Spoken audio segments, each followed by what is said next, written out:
This is Intelligence Matters, sponsored by General Atomics Aeronautical Systems, the world leader in unmanned aircraft systems and makers of the affordable, scalable, and autonomous new collaborative combat aircraft. Earlier this year, my co-host Andy McCreadis and I sat down to talk about our experiences as CIA briefers for President Bush. We are bringing that discussion to you again today. We'll be right back with this best of episode after a break.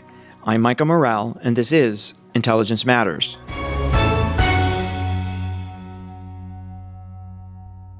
America must not fall behind in air dominance. That's why we need the Collaborative Combat Aircraft by General Atomics Aeronautical Systems. These new unmanned combat jets are affordable, scalable, and autonomous, and they partner with traditional combat formations to let American and allied pilots see first and act first. Our next-generation jets will let Washington retake the numbers advantage in the skies. For collaborative combat aircraft, rely on General Atomics Aeronautical, the world leader in unmanned aircraft systems. Learn more at UAV.com. Andy, how you doing? Good, Michael. How are you? Good. One of the pieces of feedback that you'll remember, Andy, that we got when we asked our listeners what they wanted to hear about was what it was like to be a PDB briefer. So that's what we're going to talk about today. And both of us were PDB briefers. Both of us to a president. Both of us to President Bush. When I was thinking about that the other day, it was. I can't believe it was over 20 years ago. It was 20 years ago. It was 23 years ago for me. Yeah, it's sort of. Well, that says something about us, actually. Yeah, no, it does. So, if you're a listener, we may be a little out of date here. We don't really know, but I think it's going to be good to talk about this and fun to talk about it. And Andy, maybe the place to start is, how did you learn that the powers that be at the CIA wanted you to be the PDB briefer? Yeah, so it's probably different now, the way they do things, but I had no idea. And I was working for, as you know, Michael, I was executive assistant to Deputy Director John McLaughlin. And I had applied for a job and gotten a job that's, say outside the Washington area. And it was sad. Everyone, family was excited about going. And then the director of intelligence, now director of analysis, but he sent a note saying he needed to see me. And, I got to tell you, Michael, I had a really bad feeling. Yeah. Who was that? It was Winston. Yeah, Winston, yeah. Yeah, it was Winston Wiley. And so, that office isn't very far from where the deputy director's office is. And I successfully dodged him for like 2 days because I had this feeling that he was going to sort of yank the other job away from me. And so I finally went to see him, and he said, "You've been avoiding me." And I said, "Well, yes, I have." And he said, I know you have this other job, but I want to talk to you about yet a different job. And I thought, oh God, this is one of those jobs that nobody wants. There's some issue, they're just looking for someone to fill it. And they'll tell me I can take this job, 2 years from now or whatever. And I was preparing my defense, to say no. Yeah. And so I patiently listened, and I was ready to sort of throw out the no, I'm not going to do that answer.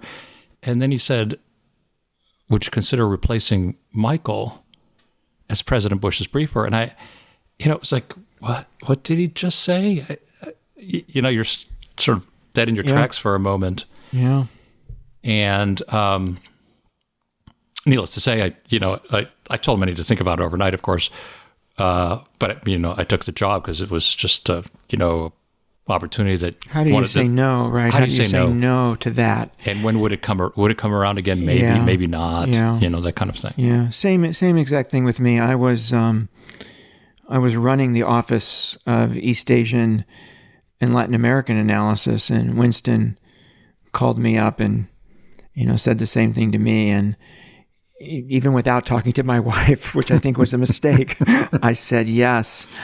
By the way, Winston, I think, is an underappreciated former director of intelligence. I agree. I think he did an extremely good job, and he's a man of deep wisdom, and I learned a tremendous amount from him. So Winston, if you're listening, thank you.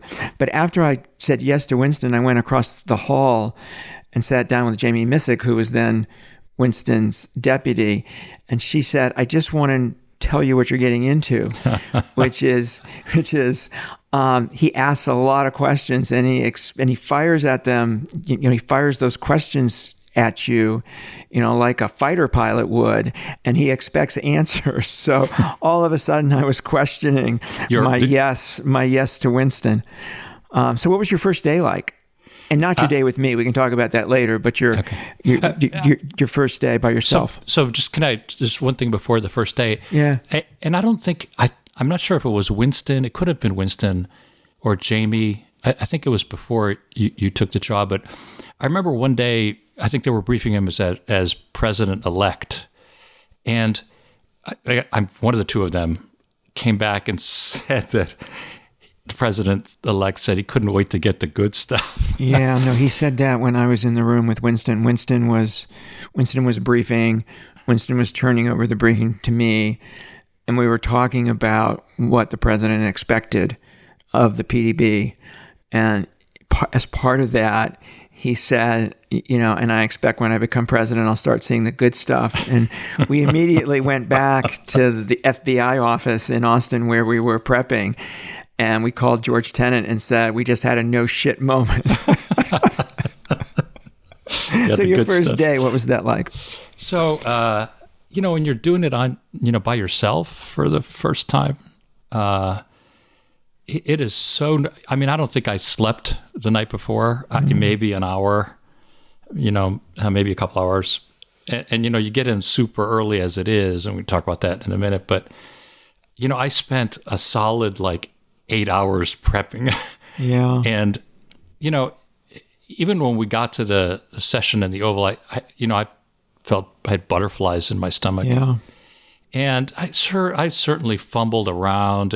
And I remember leaving, and George Tenet stayed behind. And I'm thinking, oh, are they God. talking about me? Yeah. They must be talking about me. And I remember thinking in the car on the way back to headquarters, well, today was probably my first and last day, in the Oval Office. Yeah.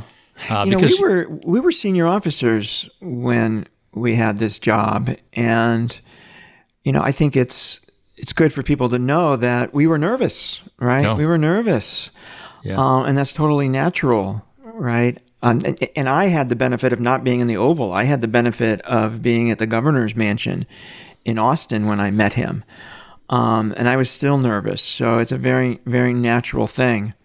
The thing that I remember, go ahead. One of the real awkward things on that first day in Washington was the president introducing me to the vice president. He says, Andrew would like you to meet Dick Cheney. And Andrew, this is Condi Rice. I certainly know who these people are. Yeah. So it was sort of a surreal moment. Yeah. I remember when I first showed up at that FBI office in Austin when I was on my own and I was going to brief that day. And I look at all this material that's sitting in front of me. And I remember saying to myself, how are you going to get through all of this? How are you going to figure out what to say? Right. And you figure all that out eventually. But that first day was not not only overwhelming when I met him and briefed him myself, but when I was trying to prepare, I was overwhelmed. Yeah. There's so much material, and there's help in the morning with the assistants and to help you sort some of it, but it can be over. And then you've got to figure out, you've got 45 minutes or so with him. And then there's about a 15-minute thing with the FBI when, we were briefers. Right. And so you got to try to figure out, okay, and, as you know, this was every day, about 6 days a week, mostly. Yeah. And, 45 minutes of his schedule is a lot of any president's schedule. Yeah. And so you're thinking, okay, this has got to be worthwhile. I've got to be, showing them and talking to them about things that they're interested in or things that they haven't thought about or, peer around the corner for them. So it's pretty daunting. I have to tell you, I sometimes would think about it while I've never been on a high wire, I think about it as you're on a high wire, you don't want to look down, because when you look down, you realize you're sitting in this room with the most powerful people in the world sitting there staring at you, all right, for you to say something insightful. Yeah. And being watched by the vice president, the national security advisor, and the White House chief of staff, and your boss, the director of CIA. Which was the most nerve-wracking part of all, having George Tenet sitting right next to you. Yeah. Exactly. So what does a briefer do, Andy? And what was it like for you in terms of actually going in there and briefing him? What was it like? How did it proceed day to day? And see if it's any different from me. So I would get into work around 1 a.m., 1:30. And as you know, the briefing was at 8 o'clock sharp, come hell or high water. Yep. And so that seems like a lot of time until you sort of get there at 1 or 1:30 and you realize like there's all this material that you have to make sense of. And at first, I got to be honest, because I had not yet made the connection with the people in the Oval Office, you're sort of just sorting and just, okay, this seems more important than that. And even when you do that, you still have too many things to cover. At least I did in 45 minutes, right? Yeah. So you've got to boil that down. And that's just the overnight traffic. Of course, there's the pieces that were written by the DI at the time. This is before the creation of the DNI. So the book was CIA. Yeah. So you've got those, and then you've got to figure out what he needs to see. And at first, you're going through this like, okay, how do I sort this? But there's a point at which you start to understand them. And that's sort of where it gets better, because you start to understand this seems important, but I know they're not focused on this. This can wait. Yeah. Right. As opposed to, well, oh my God, all this sounds like it's he has to hear it today. Yeah. Yeah. So for me, there were 3 buckets of what I showed him in a particular day, which were the actual president's daily brief pieces that were produced for him, right? You were sort of obligated to show those, although you could often talk George out of pulling a piece, right? He would readily do that. If there was, if he didn't think it told him anything he didn't already know, right? So there was those pieces, and then there was other analytic pieces that the Directorate of Intelligence, now Directorate of Analysis, produced that, for other customers that you thought the president needed to see. And then there was, the raw intelligence collection, right? The human pieces produced by CIA, the SIGINT pieces produced by NSA, and the imagery produced by NGA. You got to choose what to show him.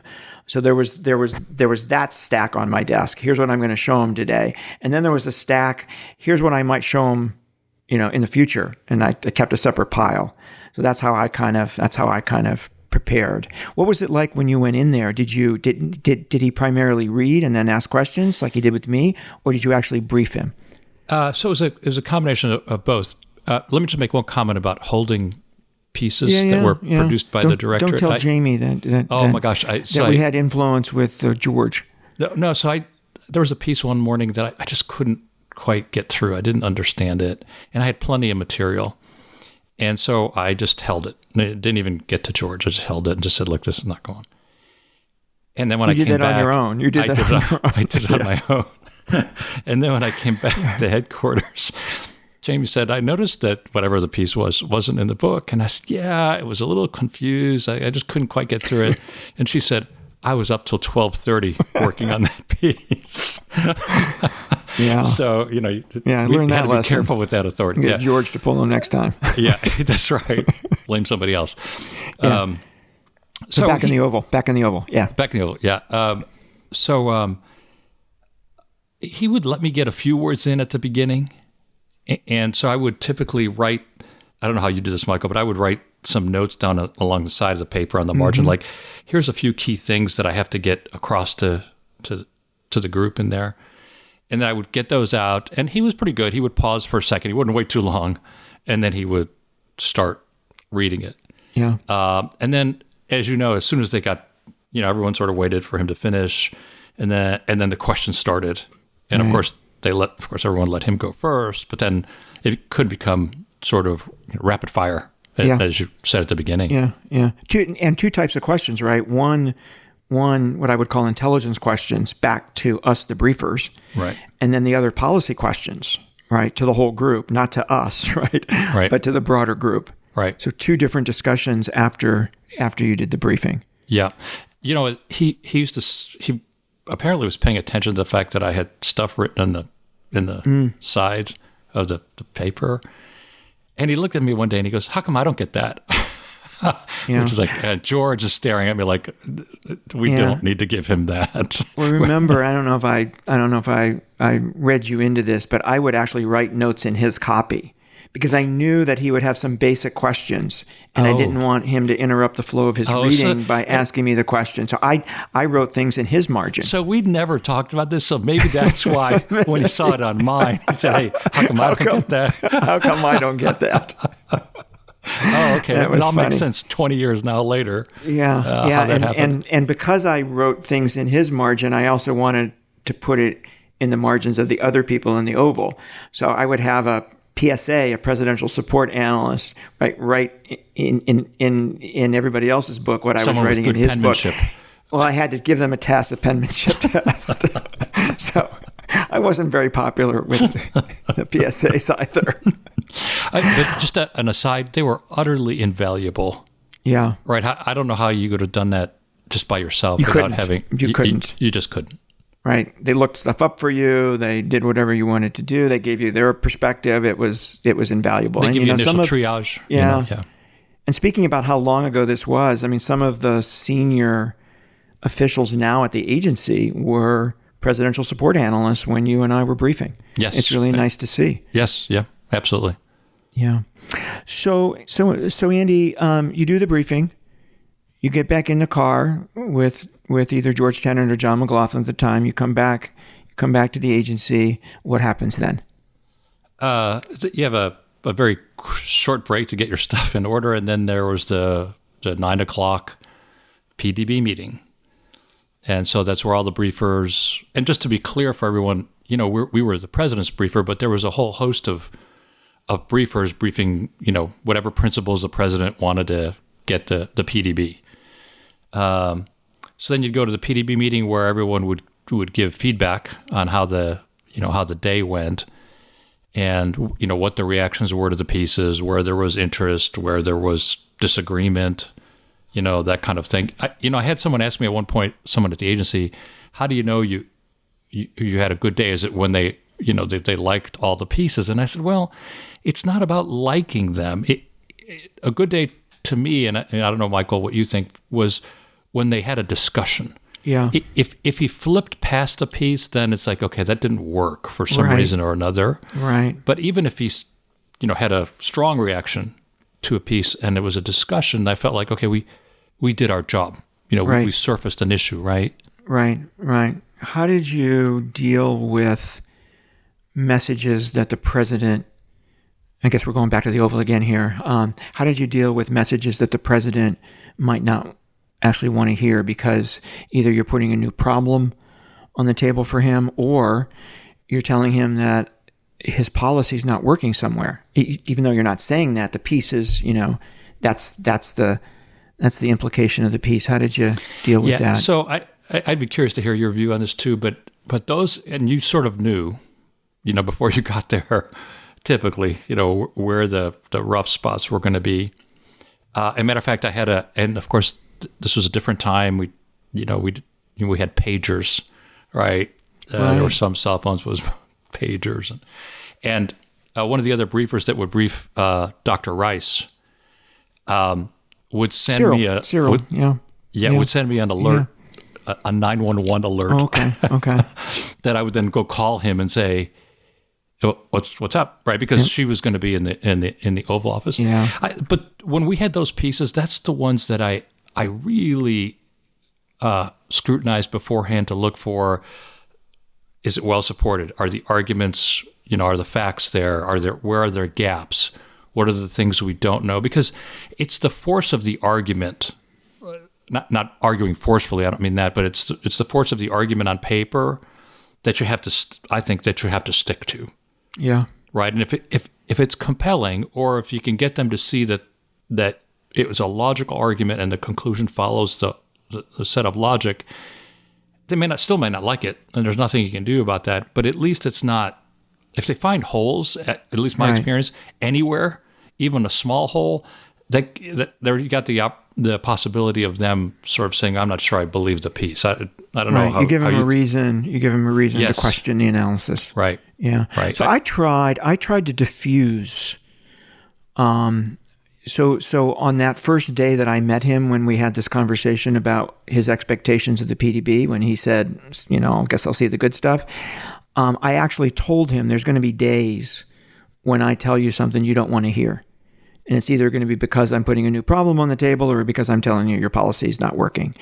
And then when one of those days would come, I would remind him of that conversation in Austin. That's great. Yeah. Right. And I would say, Mr. President, remember I told you this is going to be one of those days. And it helped diffuse it. He would laugh and it would help diffuse it. I was always more worried about the other people in the room than I was him. Yeah, right. Agree. So there was a stretch where we had reporting on a particular issue that Dr. Rice really disagreed with. I know what you're talking about. Yeah. And the president would, sometimes he would get, as you know, the devil on his shoulder, and he would look at her and he'd say, "Condi, Andrew disagrees with you." I was like, "Oh, whoa. Andrew." Yeah. Well, wait a second. Yeah.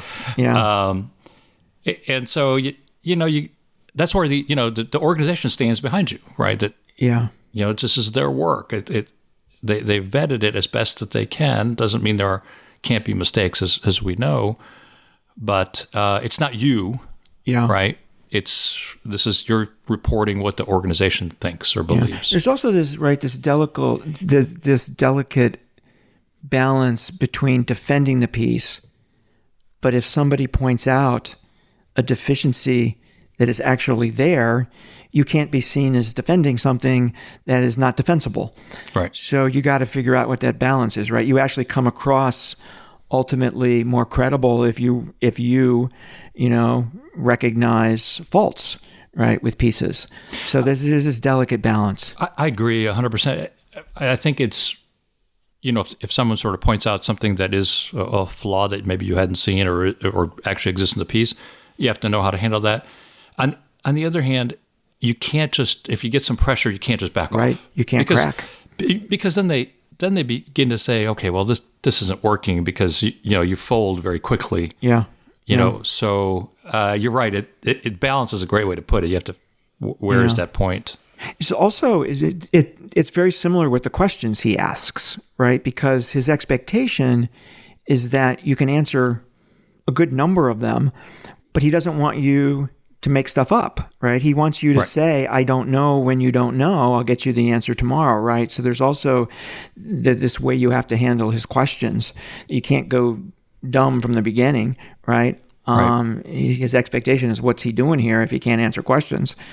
And so there's an important way you handle those as well. As you know, there's I would be prepared to answer like a first or second level question, because that, and we would have, for the audience, not only did we get the finished intel pieces, but then we had something that was called background notes, which gave you some details about how the analysis was worked up, and so you have some of that, plus other facts that might be of interest. So I try to make sure I knew all those. But you're right. I don't think there was a single time when I had to say, "Let me get back to you on that," that I got any pushback of any kind. Yeah. It was like, okay.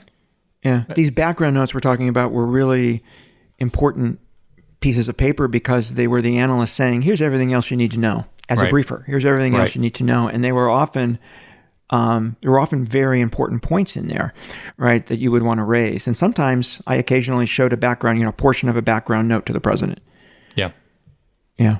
Yeah. I mean, analysts, I think, in the background notes felt sort of unencumbered. Yeah. And so you could really get a contextual feel for things reading the background note that sometimes might not have come across in a more formal piece. Yeah. Yeah. Andy and I are talking about being the daily intelligence briefer for President Bush. We'll be right back after a break. Beacon Global Strategies is the premier national security advisory firm. Beacon works side by side with leading companies to help them understand national security policy, geopolitical risk, global technology policy, and federal procurement trends. Beacon's insight gives business leaders the decision advantage. Founded in 2013, Beacon develops and supports the execution of bespoke strategies to mitigate business risk, drive growth, and navigate a complex geopolitical environment. With a bipartisan team and decades of experience, Beacon provides a global perspective to help clients tackle their toughest challenges. Back to the agency again after we came back. So we gave feedback to this group of senior folks on the analytics side of the agency. How candid were you? It's sort of okay. I don't know about you, but it depends. I didn't answer. tell you we were going to talk about this. No. So if there were some particularly sensitive or it was a particularly rocky session for some reason, so by this time, Jamie Missick was the DDI, and of course I would see her first, just in her office, and I would tell her and say, "Here's what happened," right? Yep. And we'd sort of step through what occurred, and then I would give a version of that to the bigger group, so they could get the sense that maybe something didn't work like it should. Yeah. But I was cautious because it's those few people in that room, and you don't want that sort of spread everywhere. Right. So there were things I would just only tell her, and then occasionally, and you probably had this experience too, something didn't go particularly well, and George Tenet would look at you and say, "You go tell Jamie Missick," right? It's like, well, yeah, right. She works for you, not me. Exactly. I did the same thing with Jamie. Even when she was deputy, I would give her the feedback, and then I would take my guidance from her, right, as to how candid to be with the office directors. I was much more careful on their policy discussion than I was on the way they reacted to pieces, right. Because there's greater risk, right, of that policy discussion leaking somehow than, quite frankly, whether he liked or didn't like a piece. Right. So I was very careful with the policy discussion, but I ultimately left that up to her as well. Yeah, same. And then you would have a conversation. Once you gave the feedback, you'd have a conversation about the pieces for the next day.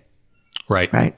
Right. How did that go? How did that work? And that's interesting because, so this is the real value, I think, in having a sort of a line officer as the briefer, because you can come back and do all these things. I mean, if it's just the director in the room or just the D&I in the room, she may have time to do that, but you know how the day goes. They typically don't. Right. But being able to have that time to sort of say, well, I know you want to write this piece on Brazil, but there's some other issues here that probably might supersede. Here's where you're going in that. Here's where you say you're going in the article on Brazil. Yeah. Here's what his questions are. Yes. Right? Here's what his questions will be. Right. Because we had that conversation last week, so it's incredibly valuable. Yeah, it's incredibly valuable, and I think you can take pieces that are in the ballpark and get them much more precise. Yeah. Right. Now, one thing that I really admired about Jamie Missick, well, a lot of things I admired about Jamie, but one of the things that she was particularly good at, she would often pick something to be a piece that I'd be like, why are we doing that? Yeah. And it would be a home run every time. Yeah. So she had absolutely right. A good sense. Yeah. And at the time, I thought she was trying to highlight the work of the directorate, right? And I was wrong, right? She was actually had her finger on the president's pulse. Maybe because she attended deputies meetings, maybe she just got a good understanding of him or just good understanding of the issues. But she was almost always right with those pieces. So following that, let me ask you a question. I typically talk to the authors. I'm sure you did too. Yeah. And that could be a great conversation, or it could be if it didn't work for some reason or another, again, not to like or dislike, but I found that to be super valuable. And even, the hey, this piece didn't work, and let's have a talk about why it Yeah. may not have worked. Yeah. I found a very, no one likes to hear that, but I found a very receptive audience. Yeah. Yeah. Right. Yeah. And likewise, after this meeting back at the agency where you give feedback and talk about the next day's book, you would often meet with authors who had a piece the next day or a piece coming in the next few days, right? And they would want to get your take on what do you think he's interested in? Where do you think his mind is? Where's the policy arc, in your view? So those conversations were incredibly valuable too. Yeah. For our listeners that wonder, if you were an author of a piece that was going to run, let's say tomorrow, even though Michael and I would get in at, I didn't ask you what time you got in. Did you get in at same time? Before 9/11, I got up at 3 to get in at 4. After 9/11, I got up at 11:30 to get in at 12:30. What time did you get in? Yeah, 1 o'clock. 1 o'clock. Because there's so much to go through. I couldn't. But the authors typically also come in very early that morning in many cases. So they would sort of show up at, we called them pre-briefs. 3 or 4 in the morning. To do pre-briefs to see if you had any questions, see what they could answer, which again was, invaluable because you became smart about a lot of stuff, pretty quickly. Yeah, yeah. That was one of the nice things about the job, was being up, right, on all of these issues and being able to talk about all of these really interesting and important issues. That was fun. So we talked a little bit, Andy, about why these briefings are important to the intelligence community's ability to deliver, a higher quality product. Why is this important to the president, do you think? It's kind of obvious, but not obvious at the same time. Yeah. Look, the intelligence is sort of this very thin, layer of special material that I think maybe it's better to describe it as a lens that helps you make sense of sometimes a cloudy picture. And so, a president who's getting these briefings, whether they agree or not, realizes that there are multiple views on, maybe he disagrees or she disagrees with what you have. But I think in most cases, they will at least appreciate the argument and look at it from a perspective of, okay, there's more than one way to consider this. Yeah. And now there are some issues where there is no, let's call open source because of, what the issue is. And the only information on that particular issue, even today, I think, is through clandestine means. Sure. Right? For sure. But today there's so much available more broadly, but I think the what we would do in the Oval Office gives the president that little bit of a leg up. Oftentimes he would read something and he would say to me, well, I just talked to this person and that's not what he said. And so you're like, okay, well, right. Maybe he was telling you what you want to hear, So it gives him almost a sixth sense about things. Yeah. It's, it helps frame their view of the world. Yeah. It helps frame the context in which they make policy decisions. So it's hugely impactful, and which creates this sense of responsibility, right, on the part of the organization, the IC, CIA, and on you as a briefer, right, not to screw up. Yep. I was his daily intelligence briefer the first year of his presidency, and I was the head of analysis at CIA the last year of his presidency. And I saw two different benefits to him in that first year and that last year. In the first year, he did not know a lot about foreign policy. He would be the first person to tell you that. And so we were actually educating him. And sometimes a portion of that book in that first year was educating him on a particular issue. I remember a piece on Al-Qaeda training camps, and it was really, here's how they work. All right, here's how many there are. It was kind of a primer on Al-Qaeda training camps in Afghanistan. The last year, so we were really teaching him. That last year, I think he would tell you that he saw the briefings as testing what he already knew and as testing what other people were telling him including the foreign leaders he would talk to. So he saw it as an important input, not the only one, right, but as an important input in how to think about everything else he was hearing. So I think two different values to him at two different times during his presidency, I think. Well, and as you just sort of said, it's much harder to put stuff in front of a president that's been in office for 7 years, 6 years, going on, 8, than it is, year one. Yeah. Right. Because you're going through a lot of new stuff. Right. And they've developed relationships with other leaders, right? Sure. And they have their views, yeah. They have their own sources of information, for sure. Toughest day, Andy. We're going to finish here with the toughest day and your fondest memory. Okay. Toughest day. While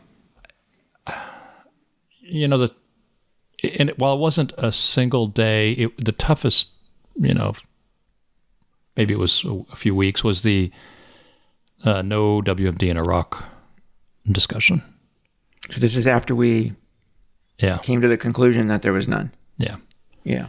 And that was, you felt like the organization had let him down. Yeah. Right.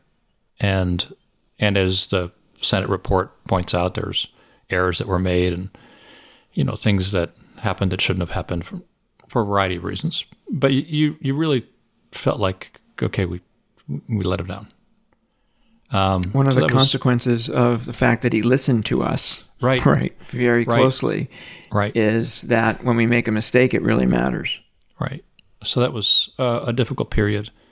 I never looked at. He never took it up on any of us or personally. Yeah. Right. Which, it's like your parents saying they're disappointed in you. You're like, okay, that's worse than, just yell at me. Yeah, exactly. And he had that way of motivating people too, right? Right. Absolutely. Yeah. So that was a rough time. Yeah. My toughest day was 9/11, for obvious reasons, both intellectually and emotionally, for me as well as him, I think. So that was by far the toughest day. My fondest memory was when it was not only him you were briefing, but his dad. Yeah. There's probably, I don't know, 5, 6, 7 times during my year where Bush 41 would join us. And there'd be 2 presidents sitting there, and 2 presidents who understood intelligence and were interested in intelligence and asked questions. And his dad is obviously a very special person.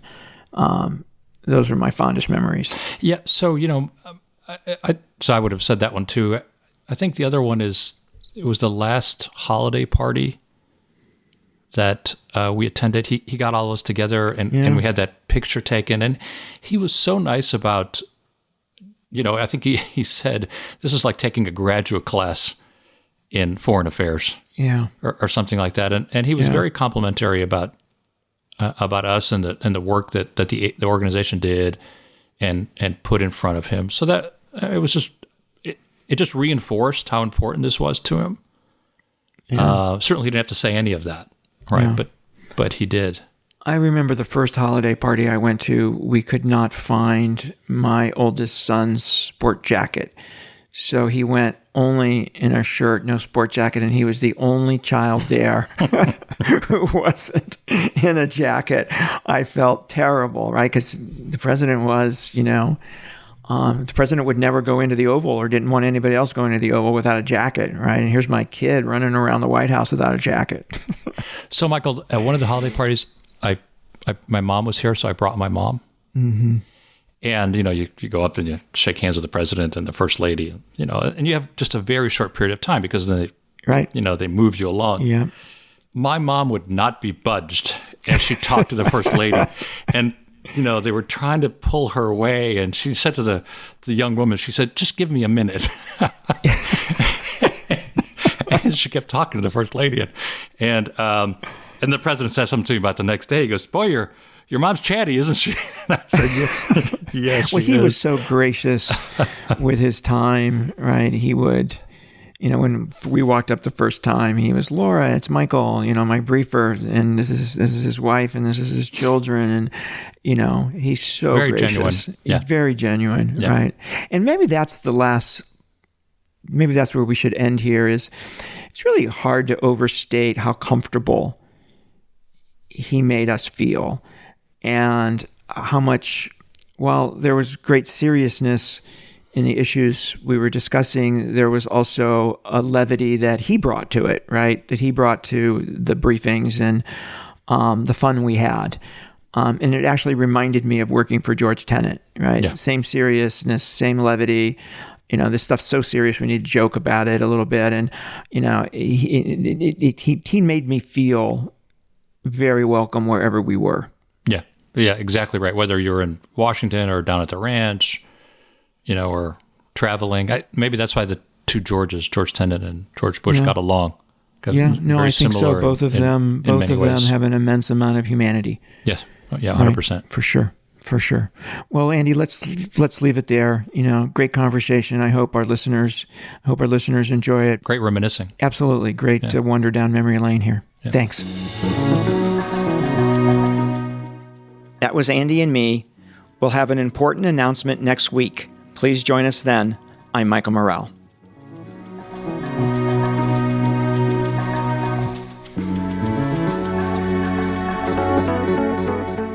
Intelligence Matters is produced by Steve Dorsey with assistance from Ashley Berry. Intelligence Matters is a production of Beacon Global Strategies.